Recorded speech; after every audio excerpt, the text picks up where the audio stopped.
에너지가 바닥이어서 매사에 의욕도 기운도 없어요. 잠을 자도 피곤하고 아침마다 일어나기가 너무 힘들어요. 이런 증상을 호소하시는 분들이 참으로 많습니다. 암 환자들이 늘어나고 당뇨, 고혈압, 고지혈증, 다낭성 난소증후군, 자가면역 질환 등의 환자도 증가하고 있지요. 이와 더불어 동반하는 것이 비만입니다. 혹시 그거 아시나요? 이 모든 증상이 세포대사가 망가져서 그렇다는 거. 활기차고 충만한 인생을 살고 싶은 분들이라면 이 영상을 끝까지 시청해주세요. 언제부턴가 자주 붓고 살도 찌고 잠도 못 자고 누워있는 시간은 많지만 단잠을 잔 기억은 오래전 일입니다. 누가 온몸을 누르는 것처럼 천근만근 아침에 일어나기가 참 힘들죠. 그러다 보니까 세상 만사 다 귀찮고 별일이 아닌 것에 짜증나기도 쉽습니다. 이게 다 혈액순환이 안 되고 우리 몸에 만성염증이 많다는 몸의 신호입니다. 원인은 망가진 세포대사 체계. 잘 먹고 잘 자고 잘 화장실 가는 것이 제일 쉬운 일 같지만 만성염증으로 인해서 그렇지 않은 일이 되는 거죠. 게다가 하나씩 질병도 생기기 시작합니다. 이거 내 얘긴데 하시는 분들 있으실까요? 그런 분들과 함께하는 것이 대사교정연구소의 대사교정 프로그램입니다. 제가 늘 하는 얘기가 있어요. 지식이 쌓여야 행동이 바뀌고 실행을 하는 힘이 생깁니다. 그런 의미에서 여러분들께 많은 지식을 공유하고자 합니다. 만성질환의 원인을 보면 대부분은 우리가 먹는 음식 때문에 발생을 합니다. 시기가 그만큼 중요한 이유인데요. 우리가 음식을 먹는 이유는 먹는 즐거움 말고 크게 두 가지 때문입니다. 하나는 몸의 구성 성분을 얻는 것이고요.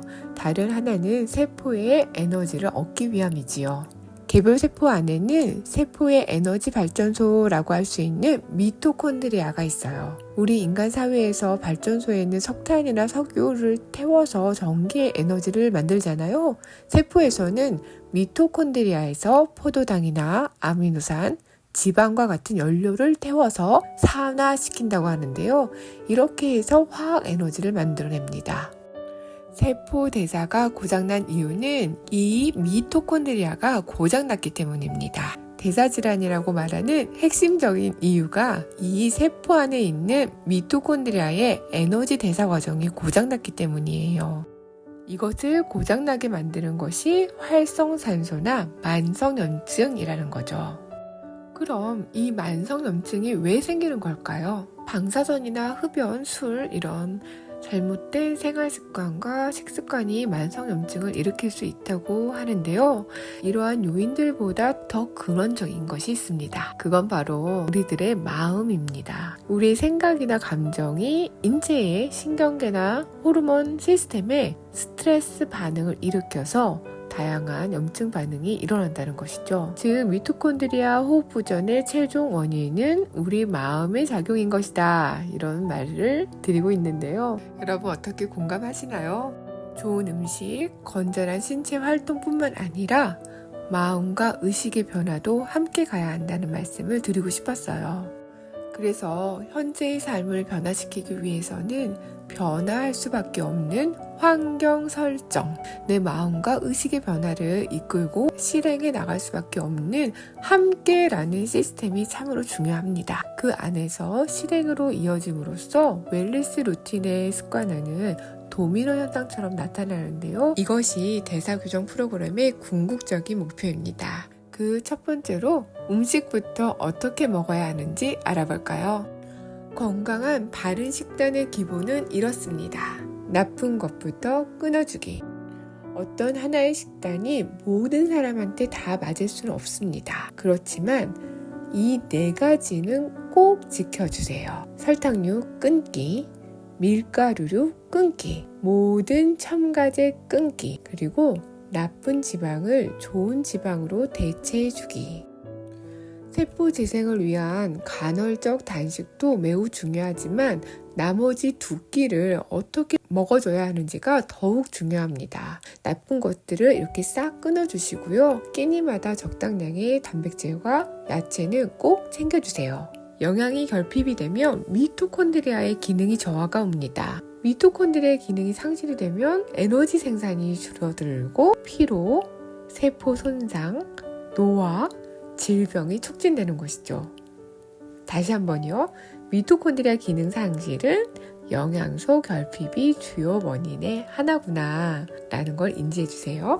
이에 추천드리고 싶은 음식은 십자과 채소입니다. 4개의 꽃잎이 십자 형태를 이루고 있어서 붙여진 이름이라고 해요. 십자과 채소에는 브로콜리, 청경채, 양배추, 컬리플라워, 배추, 콜라비, 케일 등이 있지요. 이 십자과 채소 중에 제일은 브로콜리라고 해요. 많은 시중의 영양제에 빠지지 않고 브로콜리 성분이 들어가 있는 이유이기도 한데요. 브로콜리에는 황 성분을 가지고 있는 설포라판이 있어요. 신체의 염증 반응을 억제하고 면역력을 강화시켜 주어서 암, 비만, 고혈압, 고지혈증, 당뇨 같은 만성 질환으로부터 내 몸을 지켜줍니다.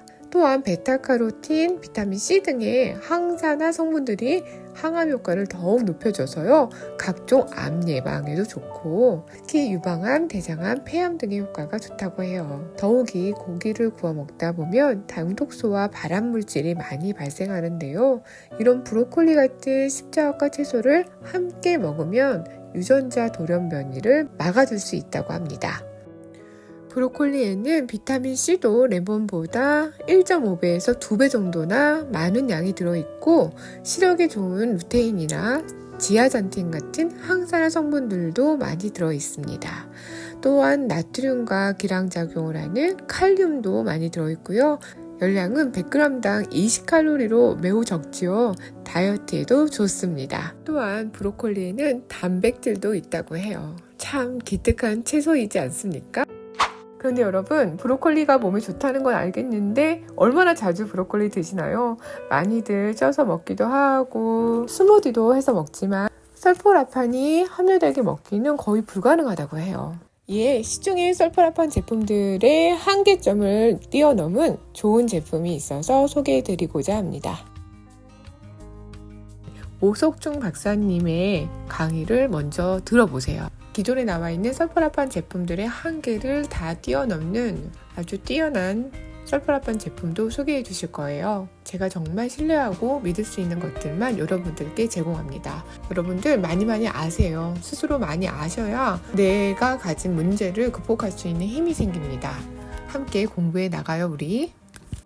직접 키웁니다. 예, 기술도 있습니다. 키우는 것은 여러 사람이 할 수 있습니다. 그런데 설포라판이 함유되게끔 키우는 것은 정말 어렵습니다. 종자를 선택해야 되고요. 저희가 할 수 있던 일은 뭐냐면 다른 거 아니고 저희가 설포라판을 분석할 수 있는 기술이 갖고 있기 때문에 양배추에서 나오는 설포라판하고 브로콜리 새싹에서 나오는 설포라판이 좀 다릅니다. 이런 것들. 예. 그래서 지금 현재까지는 존스홉킨스 대학에서 밝힌 것처럼 다양한 십자가를 다 해봤는데 브로콜리 새싹이 가장 최고다라고 해서 저희들이 종자도 선별했고 그 다음에 재배 기술도 어떻게 키워야 그 안에 추출했을 때 설포라판이 가장 많고 이게 핑크색이 나오는지 이 재배 기술도 저희들이 굉장히 고생을 많이 했습니다. 그래서 그 브로콜리 새싹을 직접 키우는 것도 굉장히 큰 노력입니다. 저희가 셀레늄 넣어가지고 그냥 고시형 항산화 제품으로 건강기능 제품. 시중에 보면 일반 식품들이 있습니다. 그건 다 그 브로콜리 새싹 분말만 갈아서 판 거라고 생각하시면 그 안에 설포라판이 없고요. 그래서 먹었을 때 생기는 거예요. 그럼 이제 그걸 갈아서 판 분말은 그냥 설포라판이 들어있다라고 그냥 들어있을 수 있다. 그러니까 이거 먹으면 설포라판이 만들어진다라고 광고하는 거죠. 국내에 적용하는 건 똑같지 않나요? 아니요, 완전히 틀립니다. 이게 존스홉킨스 대학에서는 팔렐레 박사님은 설포라판에 포커스를 맞추셨어요. 브로콜리 새싹에 보면 그 설포라판에 전구체가 있습니다. 글루코라판이라는 게 있고, 그리고 이제 식물체 세포벽 안에 미로시네이즈라는 효소가 있습니다. 이게 평상시에는 그대로 떨어져 있습니다. 근데 스트레스를 딱 받으면 이게 미로시네이즈가 밖으로 나오면서 글루코라파닌을 하고 만나서 이게 설포라판으로 만들어집니다. 그래서 이 설포라판이 방어 기작의 물질이 되는 거죠. 그래서 이제 이 존스홉킨스 대학에서는 어떻게 했냐면 이 브로콜리 새싹을 그냥 끓여버렸습니다.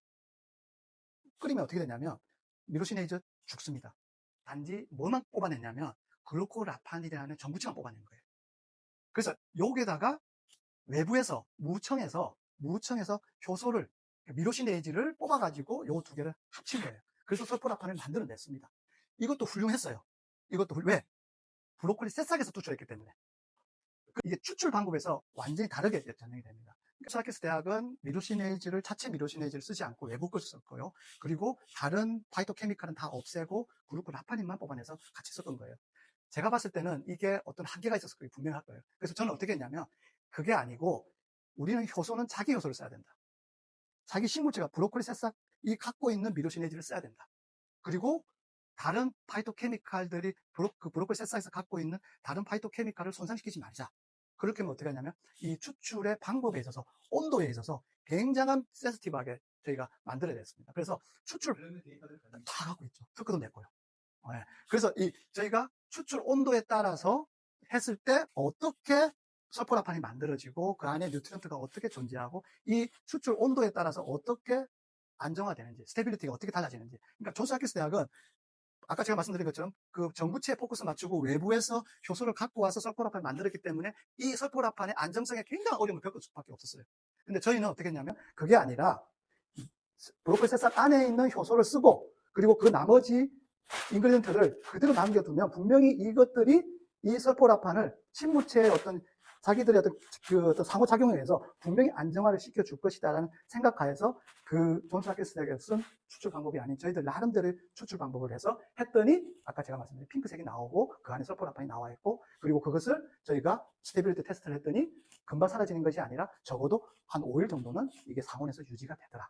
이게 첫 번째 저희들이 갖고 있는 something new입니다. 이게 추출의 어떤 테크놀로지. 딴 데서는 지금 다 브로콜리 새싹 스프라우트를 포기했는데 종자만 썼는데 우리는 아직도 우리가 직접 종자를 키워서 거기서 추출해서 다 한다는 거. 이게 이제 어찌 보면 요거는 이제 어쩌면 회사의 노하우고요.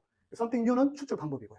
예, 그렇습니다. 상당히 제가 해봤는데 실제로 어렵습니다. 왜냐하면 이 브로콜리 새싹에서 추출하는 것들이 아무리 내가 표준화 시킨다 해도 배치별 차이가 얼마나 함유돼? 5mg 하루 복용량.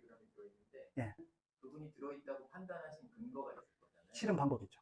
예, 실험 방법이고 그러니까 그분들이 갖고 있는 실험 방법. 이렇게 메일로 저한테 보내거든요. 그러니까 저희들이 할 수 있는 거는 다른 건 없고요. 저희가 페이퍼를 내서 SCI 페이퍼를 내서 거기서 나온 그걸로 이제 할 수밖에 없는. 왜냐하면 지금 국내에서는 해줄 데가 없으니까 이 설포라판이라는 분석 자체가 굉장히 까다롭습니다. 일단 상온에서 유통을 하는 것 때문에 일단 뭐 브로콜리 새싹뿐만은 뭐 유통이 가능하죠. 이제 안에 설포라판이 없으니까. 이제 그래서 이제 그래도 일단 기본적으로 이제 차이가 있는 상황에 어떤 사람들이 주로 구매를 하게 되냐면 아까 말한 것처럼 굉장히 이제 만성질환에 어려움을 겪고 계시는 분들. 이분들이 드시고 좋으니까 또 주변에 만성질, 또 나이가 들면 대부분도 없는 거, 또 그분들 소개하고. 아주 중증은 아닙니다.